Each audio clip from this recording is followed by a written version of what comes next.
मुंबई महापालिकेने चौकशीचे आदेश दिलेले आहेत. निवडणूक आयोग काही चौकशी करणार आहे का या सगळ्या प्रकाराची? या संदर्भात आता आम्ही पण चौकशी करू, पण आमचा हाच दावा आहे की ही शाई जी आहे ती शाई 2011 पासून जी आम्ही शाई वापरतो आहे ती शाई आहे, त्याच कंपनीचा मार्कर पेन आहे आणि त्याच्यामुळे याच निवडणुकीमध्ये अशा प्रकारचं जे फेक नॅरेटिव्ह पसरवलं जात आहे.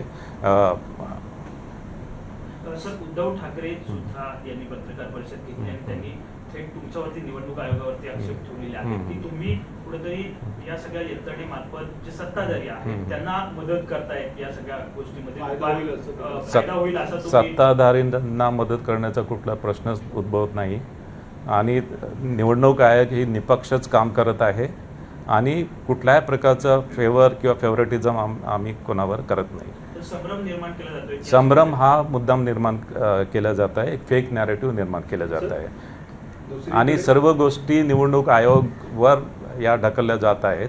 ॲक्च्युली मतदार यादीमध्ये मतदारांना त्यांचा क्रमांक हा त्यांचीसुद्धा जबाबदारी आहे, मतदारांची सुद्धा जबाबदारी आहे. त्यांची इतक्या दिवस त्यांनी आपले नाव हे कुठेतरी मताधिकार ॲपमध्ये शोधायला पाहिजे होते. आमचा ॲप होता, निवडणुकी आयोगाचं पोर्टल आहे त्याच्यावर शोधा आणि याशिवाय 85% अधिक मतदारांना वोटर स्लिप पुरवण्यात आलेली आहे आणि या वोटर स्लिपमध्ये त्यांचं मतदान केंद्र सुद्धा दाखवलेलं आहे आणि त्याच्यामुळे मतदारांची पण जबाबदारी आहे की त्यांनी त्यांचं नाव वेळेवर शोधून योग्य त्या पोलिंग स्टेशनवर त्यांनी जायला पाहिजे.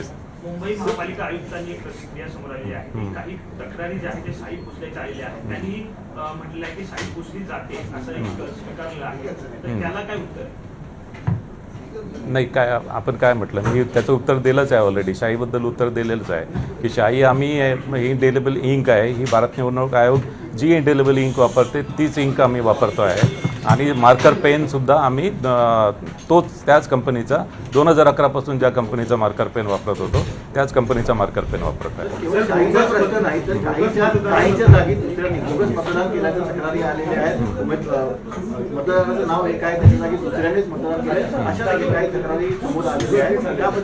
नाही, जिथे जिथे बोगस मतदार आढळलेले आहेत किंवा बोगस मतदान झालेलं आहे तिथे त्या मतदारांवर कारवाई झालीच आहे.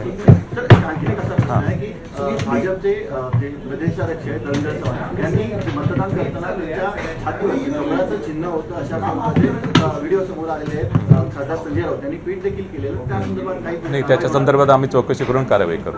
सर, पाडू नावाची मशीन जी आहे ती वापरली गेलेली आहे, त्यावरती राज ठाकरेंनी आक्षेप केला आहे की ही मशीन निवडणूक आयोगाने जेव्हा आणली तेव्हा राजकीय पक्षांना दाखवली नाही असा एक आक्षेप आहे आणि त्यामुळे तुम्हाला काहीतरी या सगळ्या यंत्रणांमध्ये घोळ करायचा आहे असंही त्यांनी आक्षेप केला. नाही, हा आक्षेप टोटली चुकीचा आहे.